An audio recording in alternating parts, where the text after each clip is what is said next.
CM Yogi Adityanath ने हरी झंडी दिखाकर गोरखपुर से लखनऊ के लिए विमान सेवा शुरू की। इस दौरान केंद्रीय नागरिक उड्डयन और शहरी विकास राज्य मंत्री हरदीप सिंह पुरी भी मौके पर मौजूद रहे। सीएम योगी और केंद्रीय राज्य मंत्री ने यहां सिविल एयरपोर्ट टर्मिनल भवन के विस्तार का शिलान्यास भी किया।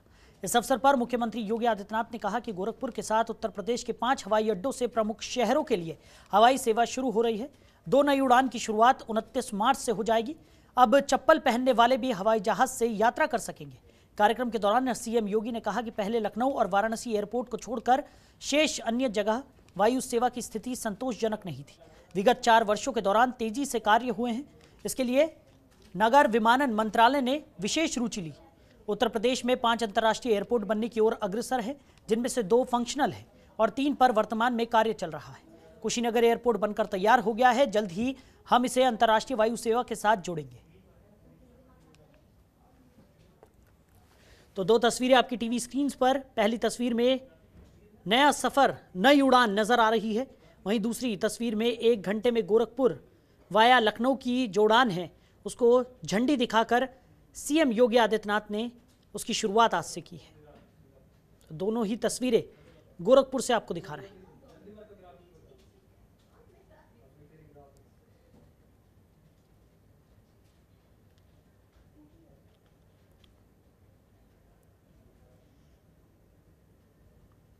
केंद्र और प्रदेश सरकार मिलकर के इन सभी क्षेत्रों में बहुत बड़े पैमाने पर कार्य कर रही हैं। उसका लाभ प्रत्येक नागरिक को मिल भी रहा है। प्रधानमंत्री आवास योजना जो एक सफलतम योजना है और जिसमें पर्याप्त मात्रा में अच्छे आवास गरीब परिवारों को प्राप्त हो रहे हैं।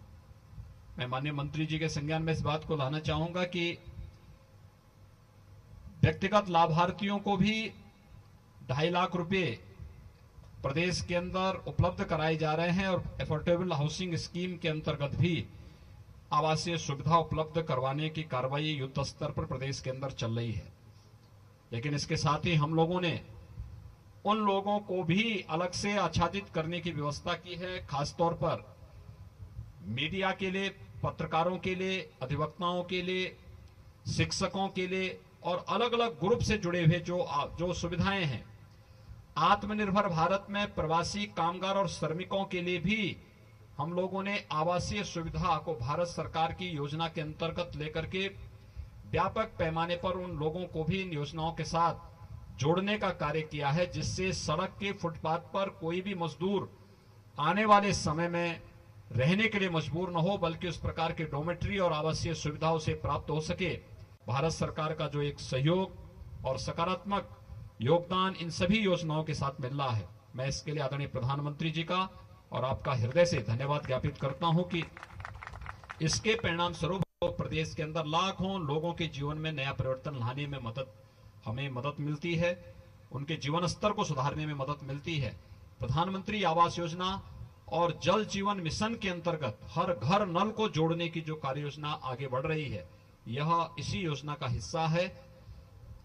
ये मानवेला का जो क्षेत्र है, ये विवादित क्षेत्र था और मुझे प्रसन्नता है कि आज यहाँ के आंदोलन से जुड़े हुए जितने भी लोग हैं सामने बैठे हुए हैं, जिन लोगों ने यहाँ की लड़ाई लड़ी थी, आज इस समस्या का भी समाधान हो चुका है और सबको सम्मानजनक ढंग से उनका मुआवजा कंपनसेशन मिल रहा है। यहाँ पर प्रधानमंत्री आवास योजना भी बनाई जा रही है। लगभग ये 1500 लोगों को आवासीय सुविधा उपलब्ध कराने की कार्रवाई प्रधानमंत्री आवास योजना के अंदर मिल ही रहा है। यहाँ पे पत्रकारों के लिए भी एक आवासीय सुविधा को जीडीए के द्वारा बनाया जा रहा है, जिसमें उन लोगों को सस्ते आवास यहाँ पर उपलब्ध कराने की व्यवस्था उपलब्ध कराई जा रही है। हमने प्रदेश के अंदर अन्य स्थानों में भी इस प्रकार की स्कीम को बनाया है। मुझे विश्वास है कि प्रधानमंत्री जी की मंशा के अनुरूप 2022 तक हर एक व्यक्ति को सिर ढकने के लिए छत उपलब्ध कराने में हम लोग सफल होंगे। आज का जो कार्यक्रम है, आप फाउंडेशन स्टोन नई टर्मिनल बिल्डिंग का जो आप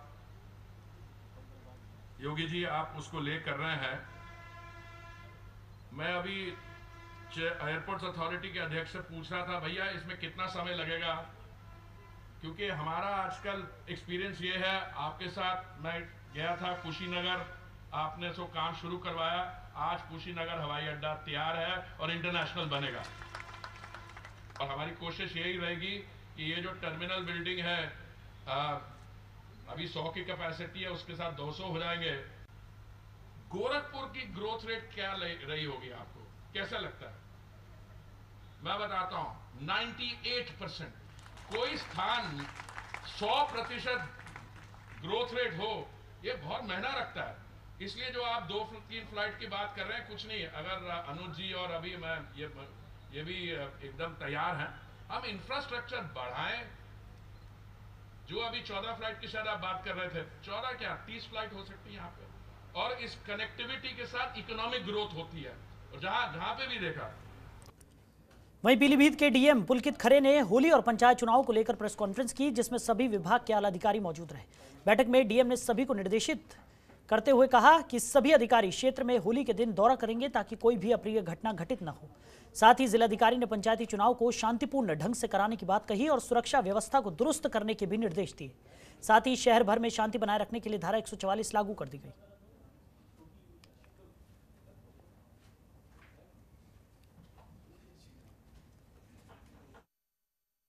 पंचायत चुनाव को लेके पूरे प्रदेश में आचार संहिता लागू हो गई है और जनपद पीलीभीत में भी आज मेरे द्वारा पुलिस अधीक्षक महोदय द्वारा सभी अधिकारियों के साथ बैठक करी गई। इसमें सभी एसडीएम, सीओज, विकास विभाग से संबंधित एडीओज, बीडीओ सभी उपस्थित रहे। आदर्श आचार संहिता का अनुपालन कराना इस समय पूरे प्रशासन का सर्वोपरि कार्य है। इसके जो प्रमुख बिंदु थे वो सभी को बताए गए। किस तरीके से किसी भी सभा, रैली, जुलूस आदि की परमिशन लेनी होगी, कितने व्यक्तियों की अनुमति होगी, किस तरह से नामांकन पत्र मिलने की अब कार्रवाई शुरू होगी है, इस सभी को लेकर आज चर्चा करी गई। पुलिस और एसडीएम्स को बोला गया है कि वो अपने संवेदनशील गांवों का भ्रमण और तेज़ी से कर दें। जो असलहे जमा कराने की कार्रवाई है उसको भी कराई जाए है। तीसरे चरण में जनपद पीलीभीत का चुनाव होना है जहां पे वोटिंग होनी है, तो उसको लेके प्रशासन पूरी तरह से तैयार है। वहीं अलीगढ़ में होली के रंग के कारण अब्दुल करीम चौराहे पर एक पुरानी मस्जिद को ढक दिया गया, जिसके बाद जमकर रंग खेला गया। लोगों ने जमकर डांस किया।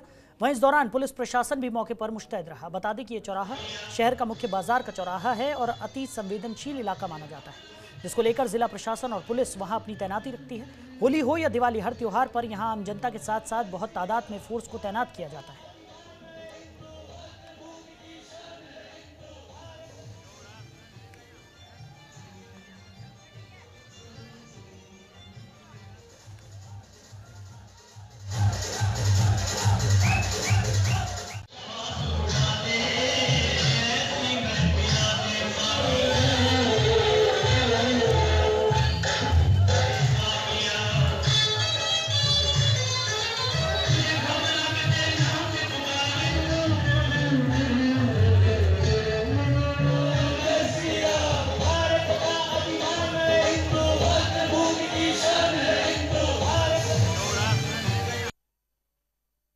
पे होली की वजह से ढकवाई गई है। इसको हम लोग ढकते हैं इसको हर साल की साल। ये पिछले 3 साल से चला आ रहा है। मस्जिद की पूरी हिफाजत करती है, इसकी मस्जिद की देखा।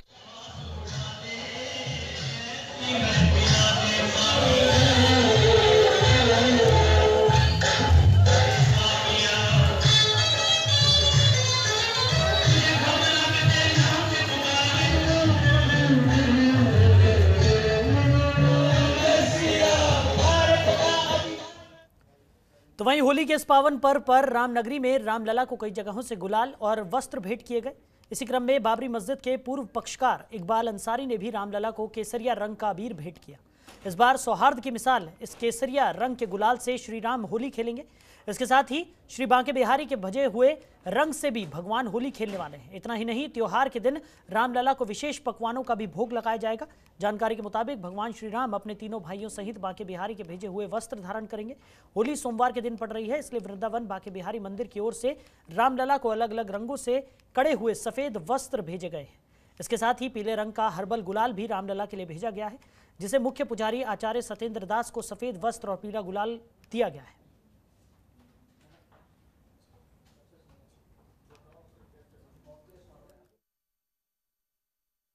सवाल हमारे यहाँ अयोध्या का है। अयोध्या धर्म की नगरी है और आज जो है त्योहार का दिन है, होली का दिन है। हमने पुजारी जी को जो है रंग भेंट किया हूँ, अबीर भेंट किया हूँ। हम ये चाहते हैं कि लोगों को ये दिखाना भी चाहते हैं, लोगों को बताना भी चाहते हैं कि हिंदू मुस्लिम का विवाद पूरी दुनिया में कभी नहीं रहा और हिंदू मुस्लिम के देवता कभी लड़ाई में नहीं रहे। हमेशा जो है कभी कोई विवाद आज तक नहीं रहा, ना हमारे धर्म में लिखा हुआ है। कभी हिंदू मुस्लिम के देवी देवता हिंदू मुस्लिम का के साथ में हमेशा रहे और उनका भगवान का आशीर्वाद रहा, अल्लाह का आशीर्वाद रहा। सबसे महत्वपूर्ण यह है कि राम लला का भव्य मंदिर बनने के लिए तैयार है, मंदिर बन रहा है।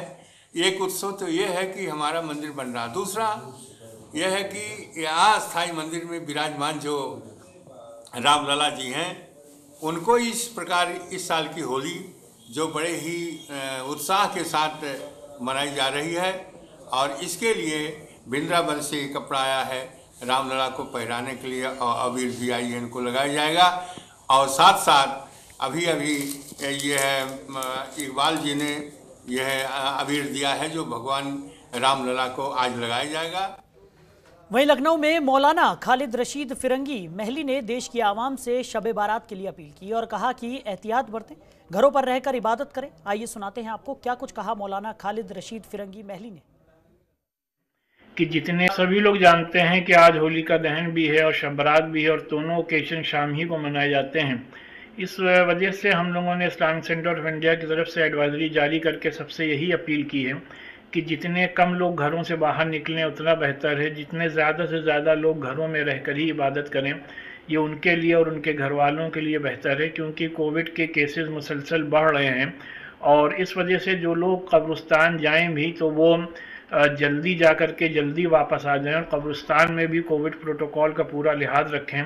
कब्रिस्तान में भी मास्क लगा के जाएं, सोशल डिस्टेंसिंग का ख्याल रखें। खबरों के निष्पक्ष विश्लेषण के लिए सब्सक्राइब करें Jantantra TV and press the bell icon. Never miss any update.